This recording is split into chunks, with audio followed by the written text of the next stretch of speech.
दोस्तों, श्री जगन्नाथ जी की रथ यात्रा पूरे संसार में प्रसिद्ध है। भगवान श्री कृष्ण के साथ राधा और रुक्मणी का नाम जुड़ा होता है। वहीं हमने कई मंदिरों में देखा है कृष्ण के साथ राधा जी होती है, लेकिन फिर भी भगवान जगन्नाथ जी की इस रथ यात्रा के दौरान उनके साथ न राधा जी बैठती है न ही रुक्मणी, बल्कि उनके साथ इस भव्य महोत्सव के दौरान उनके भाई बलराम और बहन सुभद्रा होती है। बलराम और सुभद्रा के साथ श्री कृष्ण की रथ यात्रा के पीछे एक कथा प्रचलित है। आइए जानते हैं क्या है इसके पीछे का राज। नमस्कार दोस्तों, स्वागत है आप सभी का festivals of India YouTube channel पर।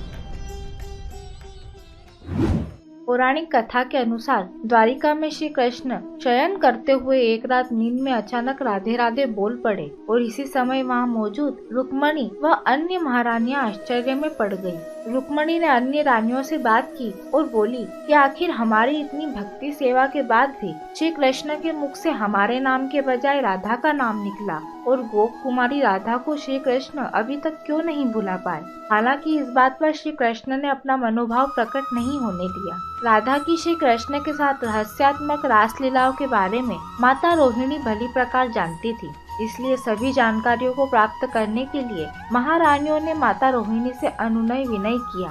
पहले तो माता रोहिणी ने टालना चाहा, लेकिन महारानियों की जिद के कारण वे बताने को मान गई और बोलने लगी, सुनो, सुभद्रा को पहले पहरे पर बिठा दो, कोई अंदर न आने पाए, भले ही बलराम या श्री कृष्ण ही क्यों न हो। जिस बात का भय था वही हुआ। माता रोहिणी द्वारा कथा शुरू करते ही कृष्ण और बलराम दोनों वहां पहुंच गए, परंतु सुभद्रा ने उचित कारण बताकर उन्हें द्वार पर ही रोक लिया। अंतःपुर से श्री कृष्ण और राधा की रासलीला की वार्ता श्री कृष्ण और बलराम दोनों को ही सुनाई दी। उसको सुनने से श्री कृष्ण और बलराम के अंग अंग में अद्भुत प्रेम रस का उद्भाव होने लगा, साथ ही सुभद्रा भी भाव विहल होने लगी। तीनों राधा के नाम और श्री कृष्ण के प्रति अद्भुत प्रेम व भक्ति भावना को सुनकर इतने भावघोर हो गए कि उनके शरीर गलने लगे, उनके हाथ पैर आदि अदृश्य हो गए। वहीं भगवान श्री कृष्ण में ही राधा जी की छवि भी दिख रही थी। इसी दौरान वहां से देवर्षि नारद का गुजरना हुआ।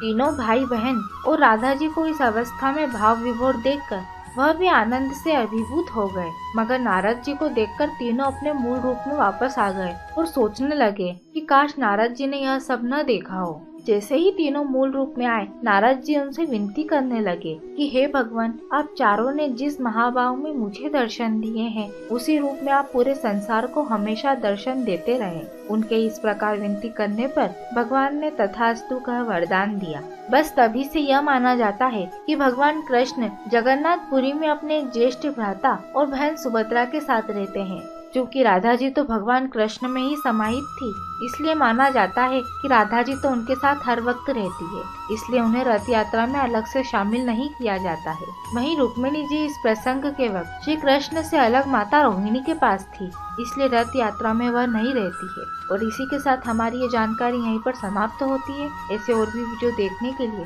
अभी सब्सक्राइब करें festivals of India YouTube channel को, साथ ही साथ इस वीडियो को ज्यादा से ज्यादा लोगों के साथ शेयर करें। हमारे इस वीडियो को अंत तक देखने के लिए धन्यवाद।